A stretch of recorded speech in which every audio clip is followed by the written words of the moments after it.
എല്ലാവർക്കും നന്മ നിറഞ്ഞ ഒരു ശുഭദിനം നേരുന്നു.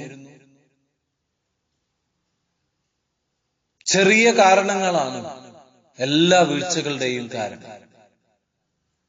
ചെറിയൊരു കഥ പറയും. അന്ന് പുലർച്ചെ ആ രാജ്യത്ത് യുദ്ധകാഹളം മുഴങ്ങി. ശത്രുക്കളുടെ മുന്നേറ്റം തടയാൻ യുദ്ധമാണ് പോംവഴി. രാജാവ് ഉടൻ തന്നെ സർവ്വസൈന്യാധിപനോട് യുദ്ധത്തിനുള്ള സജ്ജീകരണങ്ങൾ നടത്താൻ നിർദ്ദേശം നൽകി. ഒപ്പം രാജാവും യുദ്ധമുന്നണിയിലേക്ക് പോകാൻ തയ്യാറായി. തന്റെ കുതിരയെ കൊണ്ടുവരാൻ രാജാവ് ഭടന്മാരോട് ആവശ്യപ്പെട്ടു. കുതിരയെ അഴിക്കാനെത്തിയ ഭടൻ അപ്പോഴാണ് ലാടം തറയ്ക്കാൻ കുതിരയെ കൊല്ലന്റെ ആലയിൽ ഏൽപ്പിച്ച കാര്യം ഓർത്തത്. ആലയിലെത്തിയപ്പോൾ അയാൾ പറഞ്ഞു, ഞാൻ ലാടം ഉണ്ടാക്കിയ ലാടം തറയ്ക്കാൻ നോക്കിയപ്പോൾ ആവശ്യത്തിന് ആണികൾ ഉണ്ടാക്കി തീരുന്നതിന് മുൻപ് യുദ്ധകാഹളം മുഴങ്ങുകയും ചെയ്തു. മുഴുവൻ ആണിയും തറയ്ക്കുന്നതിന് മുമ്പേ ഭടൻ കുതിരയുമായി പായും. രാജാവ് ആ കുതിരപ്പുറത്ത് കയറി യുദ്ധഭൂമിയിലെത്തി. അധികം പോകുന്നതിന് മുൻപ് തന്നെ ലാടം ഊരിത്തെറിച്ച് കുതിരയും രാജാവും നിലംപതിച്ചു.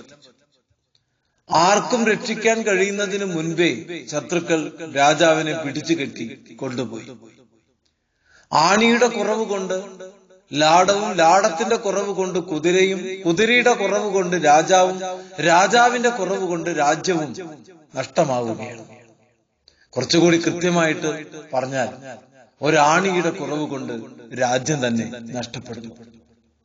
ചെറിയ കാരണങ്ങളാണ് എല്ലാ വീഴ്ചകൾക്കും കാരണമാകുന്നത്. വലിയ പോരായ്മകളെ പെട്ടെന്ന് തിരിച്ചറിയുകയും പരിഹരിക്കുകയും ചെയ്യാം. ചെറിയ പിഴവുകളെ ശ്രദ്ധിക്കില്ല. ശ്രദ്ധിച്ചാൽ തന്നെ അവയ്ക്ക് അർഹിക്കുന്ന പരിഗണന പലപ്പോഴും നമ്മൾ നൽകാറില്ല. പ്രശ്നങ്ങളെ സമീപിക്കേണ്ടത് അവയുടെ വരുംകാല അപകട സാധ്യതകൾ കൂടി കണ്ടുകൊണ്ടാണ്. ഒരു ദിവസം കൊണ്ട് ആരും തകരില്ല. തകർച്ചയുടെ ദുസ്സൂചനകൾ പലതവണ കൺമുന്നിൽ വന്നിട്ടുണ്ടാകും. ഗൗനിക്കാതെ, ഗൗരവത്തോടെ കാണാതെ നടന്നകലുന്നവരെ തടഞ്ഞു നിർത്താൻ വീഴ്ച മാത്രമാണ് അവർക്കുണ്ടാകുന്ന പരിഹാരം. ചുവപ്പ് കാടിന് മുൻപ് മഞ്ഞക്കാടുണ്ട്. അതിൽ നിന്ന് പഠിക്കണം. പല മഞ്ഞക്കാടുകൾ ആവർത്തിക്കുമ്പോഴും തിരിച്ചറിയണം സ്വന്തം പാകപ്പിഴകൾ. ഇല്ലെങ്കിൽ അവസാനം ചുവപ്പുകാട് കിട്ടും. ചുവപ്പുകാട് കിട്ടാതെ നോക്കണമെങ്കിൽ ചെറിയ ചെറിയ പിഴവുകൾ പോലും ആദ്യം പരിഹരിക്കാൻ നമുക്ക് സാധിക്കാം. നന്മ നിറഞ്ഞ ഒരു ശുഭദിനം നേരുന്നു. നമസ്കാരം, പ്രണാമം.